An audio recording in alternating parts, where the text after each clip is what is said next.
História da Redenção, capítulo 6. Caim e Abel e suas ofertas.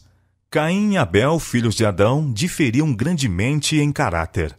Abel temia a Deus. Caim, porém, acariciava sentimentos de rebeldia e murmurava contra Deus por causa da maldição pronunciada sobre a terra e sobre o gênero humano, em virtude do pecado de Adão.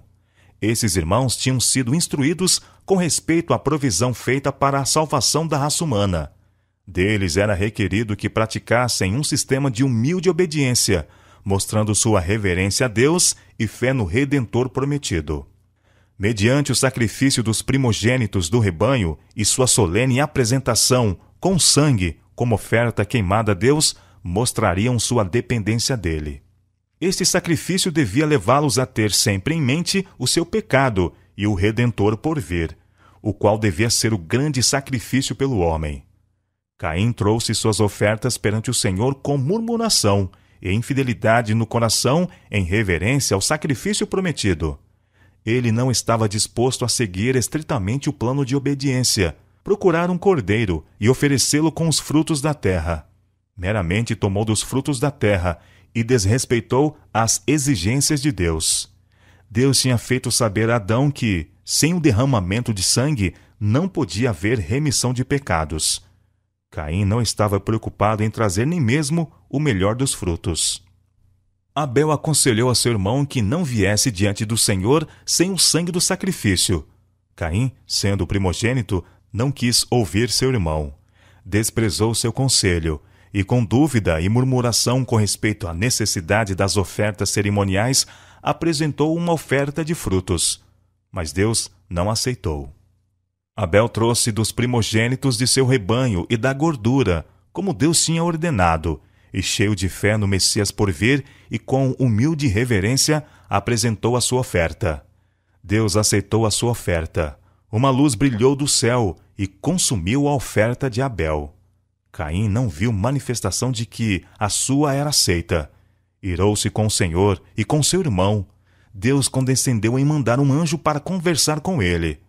O anjo inquiriu quanto à razão de sua ira e informou de que, se ele fizesse o bem e seguisse as orientações que Deus tinha dado, ele o aceitaria e estimaria sua oferta.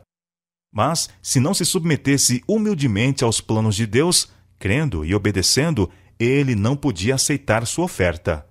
O anjo declarou a Caim que isto não era injustiça da parte de Deus, ou parcialidade mostrada para com Abel, mas que era em virtude de seu próprio pecado e desobediência à expressa ordem de Deus, que ele não podia aceitar sua oferta. E se fizesse o bem, seria aceito por Deus, e seu irmão lhe daria ouvidos, e Caim o guiaria, porque era o mais velho. Mas, mesmo depois de ser assim fielmente instruído, Caim não se arrependeu. Em vez de censurar-se e aborrecer-se por sua incredulidade, ainda se queixou da injustiça e parcialidade de Deus. Em sua inveja e ódio, contendeu com Abel e o reprovou. Abel mansamente apontou o erro de seu irmão, que o equivocado era ele próprio. Caim, porém, odiou a seu irmão, desde o momento em que Deus lhe manifestou as provas de sua aceitação. Seu irmão Abel acalmar-lhe a ira, mostrando que houve compaixão de Deus em salvar a vida de seus pais, quando podia ter trazido sobre eles morte imediata. Disse a Caim que Deus os amava, ou não teria dado seu filho, inocente e santo, para sofrer a ira de que o homem, pela sua desobediência, era merecedor. Os prenúncios da morte. Enquanto Abel justificava o plano de Deus, Caim tornou-se enraivecido, e sua ira cresceu e ardeu contra Abel, até que, em sua raiva, o matou. Deus o inquiriu a respeito de seu irmão, e Caim proferiu uma culposa falsidade. Não sei, sou eu guardador do meu irmão? Deus informou a Caim que sabia a respeito de seu pecado, que estava informado de todos os seus atos, mesmo os pensamentos de seu coração, e disse-lhe: A voz do sangue do teu irmão clama a mim desde a terra. É agora, pois, maldito por sobre a terra, cuja boca se abriu para receber de tuas mãos o sangue de teu irmão.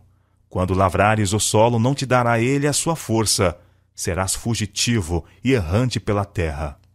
A princípio, maldição sobre a terra tinha sido sentida apenas levemente, mas agora uma dupla maldição repousava sobre ela. Caim e Abel representavam as duas classes, os justos e os ímpios, os crentes e os incrédulos, que deviam existir desde a queda do homem até o segundo advento de Cristo. O assassínio de Abel por seu irmão Caim representa os ímpios que teriam inveja dos justos, odiando-os porque são melhores do que eles. Teriam inveja e perseguiriam os justos e os arrastariam à morte, porque seu reto proceder lhes condenava a conduta pecaminosa. A vida de Adão foi de um triste, humilde e contínuo arrependimento. Quando ensinava seus filhos e netos a temerem o Senhor, era com frequência amargamente reprovado por seu pecado, de que resultara tanta miséria sobre sua posteridade. Quando deixou o belo Éden, o pensamento de que deveria morrer fazia-o estremecer de horror. Olhava para a morte como uma terrível calamidade. Foi primeiro familiarizado com a horrível realidade da morte na família humana, pelo seu próprio filho Caim, ao matar seu irmão Abel. Cheio de amargo remorso por sua própria transgressão e privado de seu filho Abel, olhando a Caim como um assassino e conhecendo a maldição que Deus pronunciara sobre ele, o coração de Adão quebrantou-se de dor. Amargamente ele se reprovou por sua primeira grande transgressão. Suplicou o perdão de Deus mediante o sacrifício prometido. Ele havia sentido profundamente a ira de Deus pelo crime cometido no paraíso. Testemunhou a corrupção geral que mais tarde finalmente forçou Deus a destruir os habitantes da terra por um dilúvio. A sentença de morte, pronunciada sobre ele por seu Criador, que a princípio lhe pareceu tão terrível, depois que ele viveu algumas centenas de anos, parecia justa e misericordiosa em Deus, pois trazia o fim a uma vida miserável. Ao testemunhar Adão os primeiros sinais da decadência da natureza, com o cair das folhas e o murchar das flores, chorou mais sentidamente do que os homens hoje choram seus mortos. As flores murchas não eram a razão maior do desgosto, visto serem tenras e delicadas, mas as altaneiras, nobres e robustas árvores, arremessando suas folhas e apodrecendo, apresentavam diante dele a dissolução geral da linda natureza, que Deus criara para especial benefício do homem. Para seus filhos e os filhos deles, até a 9ª geração, ele descrevia a perfeição de seu lar edênico e também sua queda e seus terríveis resultados, e a carga de pesar que veio sobre ele, em consequência da ruptura em sua família que redundou na morte de Abel. Referiu-lhes os sofrimentos que Deus tinha trazido sobre ele, para ensinar-lhe a necessidade de estrito apego à sua lei. Declarou que o pecado seria punido em qualquer forma que existisse. Instou com eles para que obedecessem a Deus, que os trataria misericordiosamente, se o amassem e temessem. Os anjos mantinham comunicação com Adão depois da queda, e informaram-no do plano da salvação, e que a raça humana não estava além da redenção.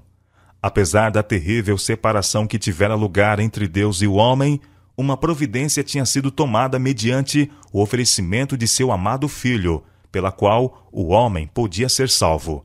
Mas sua única esperança estava numa vida de humilde arrependimento e fé na provisão feita. Todos os que aceitassem a Cristo como seu único Salvador seriam de novo colocados no favor de Deus mediante os méritos de seu Filho.